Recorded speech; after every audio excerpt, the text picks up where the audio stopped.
8 months after he'd left Toronto for Alberta, Abdi Nasser Deery's family flew out to bury him. 31 bodies? Is that normal? Unsolved? Come on.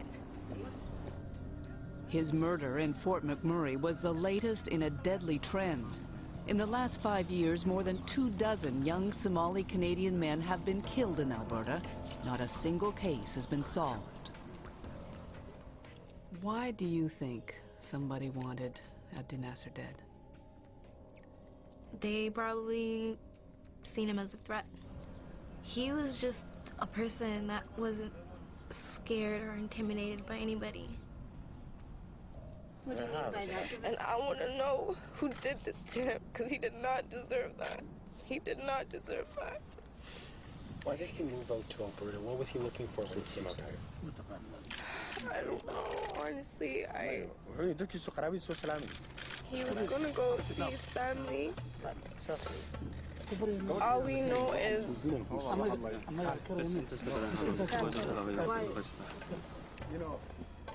Even today, people who knew Abdi Nasser are wary of talking publicly. But over months of research, we've pieced together details of his last months in Fort McMurray. From the beginning, the undertones were dark. For instance, we've learned more about that posse he mentioned in his yearbook, Somali Gangsta Crips. It wasn't a gang exactly, but many of the Jamestown kids who belonged to it had run-ins with police. Last summer, a group of them decided to travel to Fort McMurray together, Abdi Nasser among them. Whether they knew it or not, Fort Mac's reputation is not just for fast money, but for drugs. In recent years, more and more Somalis have become players. So the Somali kids, are they the power behind all of this, or are they just the kids who are out there selling? They're just the kids trying to make money. So they're being controlled by other people? Not controlled. They choose to. But the trade they choose is a dangerous one, as some of those Jamestown kids were about to find out. Just weeks after he arrived with the Toronto group, 20-year-old McFrin Patty was shot and killed. They were all out there at one point, all the boys in our area and whatnot, and he ended up getting murdered. And once he got murdered, everybody came back, but Abdi Nasser was still down there. And we were wondering why. Even after another boy from Toronto was murdered 6 weeks later, he still decided to stay. 2 weeks after that, yet another young Somali was gunned down in broad daylight. Abdi Nasser's family begged them to come home. Sister-in-law Hamda Jibril. His mother was kind of scared, telling him come back. You know what I mean? We can work something out. Once again, he's just like, no, I'm fine. I would tell you guys if there was a problem. He assured them he wasn't mixed up in anything bad. As far as they knew, he had a job. One time I said, what do you do? And he said, I'm working. What are you working? I'm Tim Horton, I'm working. I said, why are you working Tim Horton? Do you think he really was working at Tim Hortons? I don't know. I don't know. Yeah. I don't know. Yeah. That's what he said. But we could find no confirmation that Abdi Nasser ever had any job in Fort McMurray. Still, he always had money, and he was always ready to share. What kind of money are we talking about? 200, 300. No.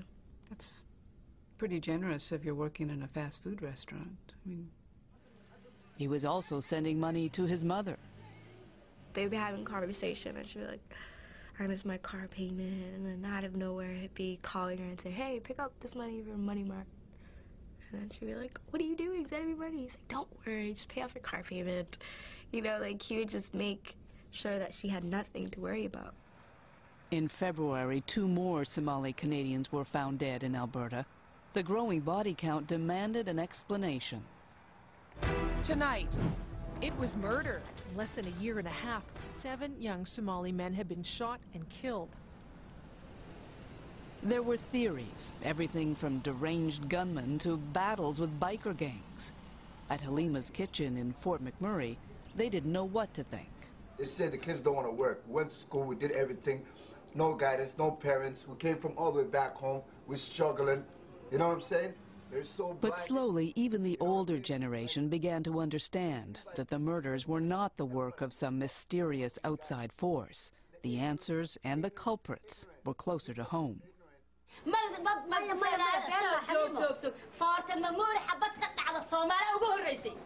Excuse me. That's so few. No,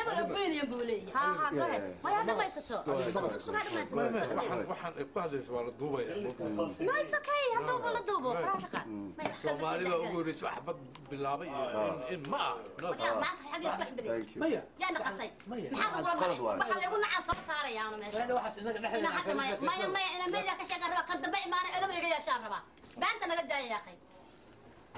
As last winter turned to spring, the tension finally seemed to get to Abdi Nasser too.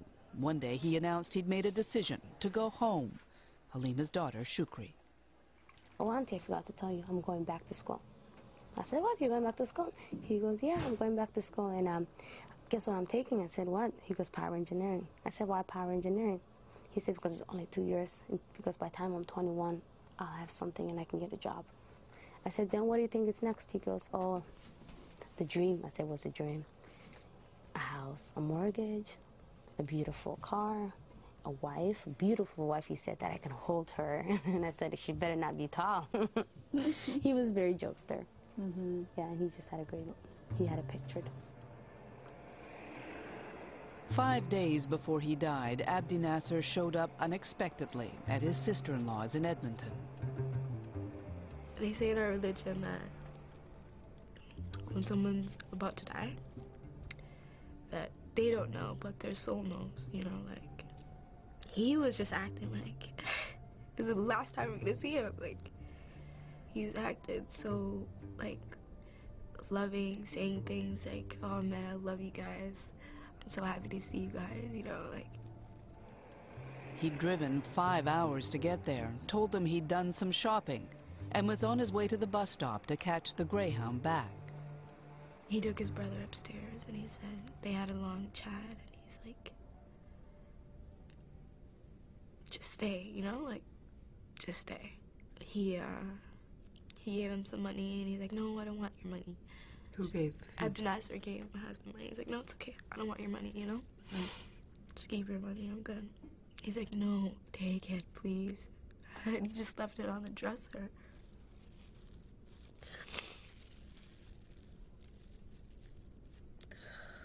And then he was gone?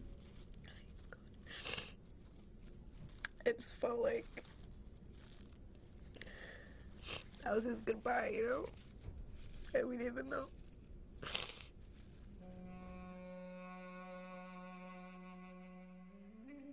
This is the last photo ever taken of Abdi Nasser.